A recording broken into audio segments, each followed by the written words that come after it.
আমরা সমবাহু ত্রিভুজের পরিবৃত্ত নিয়ে আলোচনা করব এবং এই সমবাহু ত্রিভুজের যে পরিবৃত্ত সেই পরিবৃত্তের ব্যাসার্ধ, ব্যাস এবং ক্ষেত্রফল কত হয় সেটা দেখব। তাহলে সমবাহু ত্রিভুজের পরিবৃত্ত ছবিটা কেমন হবে?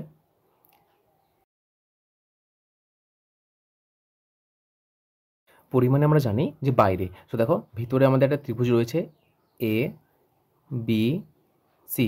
এই এবিসি হলো আমাদের সমবাহু ত্রিভুজ, যার প্রতিটি বাহুর দৈর্ঘ্য সমান এবং এই সমবাহু ত্রিভুজের বাইরে তিনটে শীর্ষবিন্দুকে টাচ করে গেছে বা স্পর্শ করে গেছে যে বৃত্ত, তাকে বলা হচ্ছে আমাদের এই সমবাহু ত্রিভুজের পরিবৃত্ত।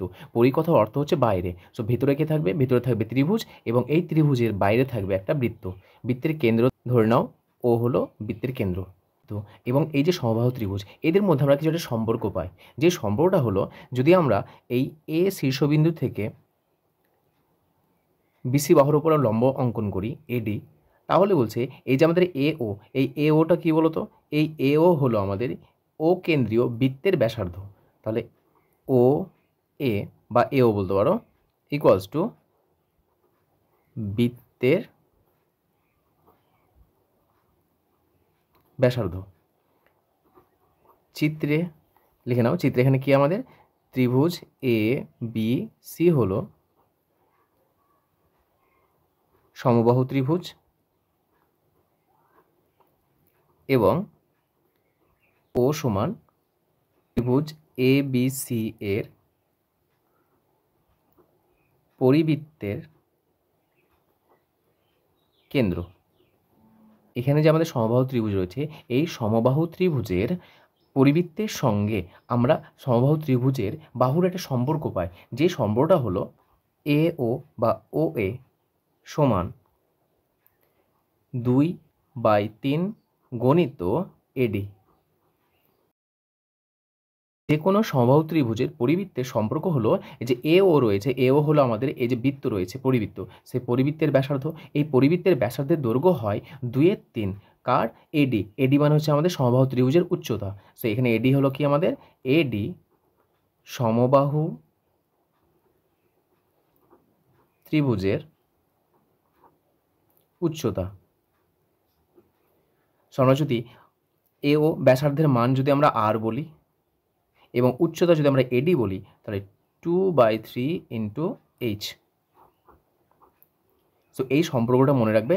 এই সম্পর্ক মনে রাখলে যে কোনো সমবাহু ত্রিভুজের পরিবৃত্তের সাপেক্ষে যাই বলে দেওয়া থাক না কেন, যদি ব্যাসার্ধ, ব্যাস, ক্ষেত্রফল যাই চাক না কেন, আমরা প্রত্যেকটা জিনিসকে আমরা বের করতে পারবো। সো এখানে আমাদের কী হবে? এটা হলো যে পরিবৃত্তের যে ব্যাসার্ধের দৈর্ঘ্য, সেই ব্যাসার্ধের দৈর্ঘ্য হবে সমবাহু ত্রিভুজের উচ্চতার 2/3 গুণ। সো উচ্চতা এডি সমান এইচ, এখানে ব্যাসার্ধ আর। এখন এখান থেকে আমরা কিছু সম্পর্ক পাবো। যদি সমবাহু ত্রিভুজের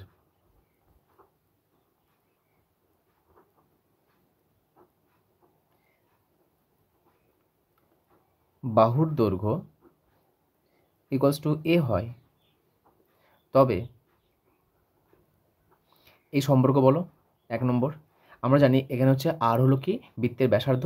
এই পরিবৃত্ত যেটা রয়েছে সেই পরিবৃত্তের ব্যাসার্ধ, ব্যাসার্ধের মান হলো 2/3 ইন্টু এইচ। এবার এইচের মান কত হয়? এইচ মানে উচ্চতা, আর আমরা জানি সমবাহু ত্রিভুজ উচ্চতা কত হয়? √3/2 ইন্টু বাহুর দৈর্ঘ্য। তাহলে এই মানটা বসিয়ে দাও। সো √3/2 ইন্টু বাহুর দৈর্ঘ্য। দেখো 2-এর সঙ্গে 2 ক্যান্সেল হচ্ছে। এখানে এই 3-এর জায়গাতে আমরা লিখছি √3/√3 ইন্টু √3, কারণ দুটো √3 গুণফল মানে কত? 3 ইন্টু এ। আর সমান এটা, সো √3-এর সঙ্গে √3 ক্যান্সেল হচ্ছে। So this imply R equals to a/√3, অথবা বলতে পারি a equals to √3 into R. উচ্চতা আমাদের মেন সম্পর্ক হচ্ছে যে এই সমবাহু ত্রিভুজের উচ্চতা যদি এইচ হয়, তাহলে এই সমবাহু ত্রিভুজের পরিবৃত্তের ব্যাসার্ধের দৈর্ঘ্য হয় উচ্চতার 2/3 গুণ। অথবা আমাদের যদি এই সমবাহু ত্রিভুজের বাহুর দৈর্ঘ্য এ হয়, তাহলে এর মানটা কত হবে? এই যে বৃত্তের ব্যাসার্ধ, সেই বৃত্তের ব্যাসার্ধের √3 গুণ। তাহলে এই সম্পর্কটাও মনে রাখতে পারো এবং এই সম্পর্কটা মনে রাখতে পারো। শুধু এই দুটি মেন সম্পর্ক থেকে আমরা সমবাহু ত্রিভুজের বিভিন্ন যে প্রবলেমগুলো রয়েছে সেগুলো আমরা সমাধান করব। সমবাহু ত্রিভুজের পরিবৃত্তের সমবাহু ত্রিভুজের বাহুর দৈর্ঘ্য এ একক এবং পরিবৃত্তটির ব্যাসার্ধ দৈর্ঘ্য আর একক হলে আমরা কী কী পাচ্ছি? এ সমান √3 ইন্টু আর এই একটা সম্পর্ক, বাহুর সঙ্গে ব্যাসার্ধের সম্পর্ক এবং ব্যাসার্ধের সঙ্গে উচ্চতার সম্পর্ক ইন্টু এইচ। সো 1 নম্বর 2 নম্বর সে এই দুটো হলো আমাদের মেন সম্পর্ক। আমরা একটা প্রশ্ন নিয়েছি, একটি সমবাহু ত্রিভুজের বাহুর দৈর্ঘ্য 6 সেমি হলে ত্রিভুজটির পরিবৃত্তের ব্যাসার্ধের দৈর্ঘ্য ও ক্ষেত্রফল নির্ণয় করো। সো আমরা সমবাহু ত্রিভুজের বাহুর দৈর্ঘ্য বলে দিয়েছে, তাহলে ত্রিভুজটির পরিবৃত্ত যেটা সেই পরিবৃত্তের ব্যাসার্ধের দৈর্ঘ্য এবং ক্ষেত্রফল কত হয় আমরা নির্ণয় করব। তো প্রথমে চিত্রটা আমরা অঙ্কন করে নিই। দেখো প্রদত্ত দেওয়া আছে আমাদের, প্রদত্ত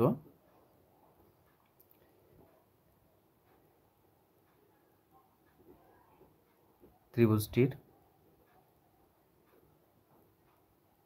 বাহুর দৈর্ঘ্য এ সমান 6 সেমি। তাহলে দেখো আমরা এখান থেকে পাচ্ছি, তাহলে অতএব পরিবৃত্তটির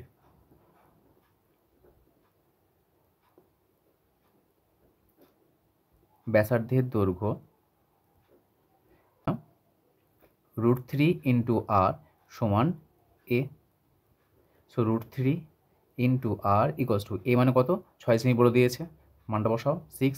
so this imply R equals to 6/√3।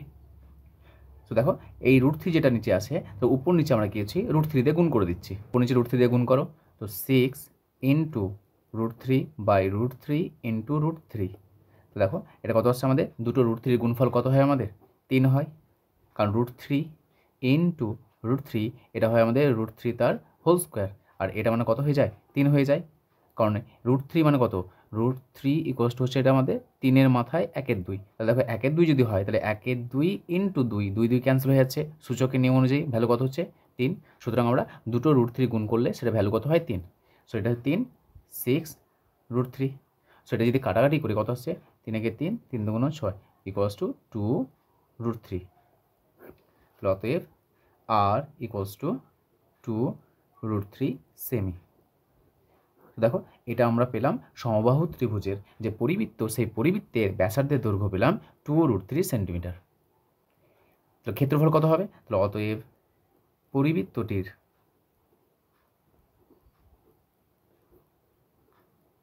ক্ষেত্রফল, যেহেতু বৃত্তের ক্ষেত্রফলের ফর্মুলা কি জানি আমরা, πr²। পায়ের মান কত, 22-এর 7 বসাও, ইন্টু r² মানে 2√3। সো 2√3 তার হোল স্কোয়ার। সো এটাকে আমরা একটু সিম্পলিফাই করছি, এটা একটু সিম্পলিফাই করো। সো 22-এর 7 ইন্টু এটা 2√3 তার হোল স্কোয়ার, মানে এটা দুটো গুণ আসবে 2√3 ইন্টু 2√3, বা এখানে 4 ইন্টু √3 করে দিতে পারতে, এটা আছে আমাদের 22/7 ইন্টু 2 2 4 ইন্টু দুটো √3 গুণফল কত হয় 3। সো এটা হচ্ছে আমাদের 22 ইন্টু 8 12/7। ব্যাক কাজ করো আর সহজ করো না, এটা হচ্ছে আমাদের 88 ইন্টু 3/7 গুণ করো, 3 8 24, 2 3 8 24, 25 26, 26 ডিভাইড বাই 7। সো এত বর্গ সেমি। সো আমরা পরিবৃত্তের ক্ষেত্রফল কত পেলাম, পরিবৃত্তের ক্ষেত্রফল পেলাম 264/7 বর্গ সেমি। সো এটা মনে রাখবে যে সমবাহু ত্রিভুজের পরিবৃত্তের সম্পর্কিত যে কোনো প্রবলেমকে আমাদের সমাধান করার জন্য সমবাহু ত্রিভুজের বাহুর দৈর্ঘ্য এ এবং পরিবৃত্তের ব্যাসার্ধের দৈর্ঘ্য আর হলে বাহু সমান হবে √3 ইন্টু আর, আর এই ব্যাসার্ধের দৈর্ঘ্য হয় 2/√3 ইন্টু এইচ। এই যে সম্পর্ক, সেই সম্পর্ক থেকে আমরা এটা পেলাম।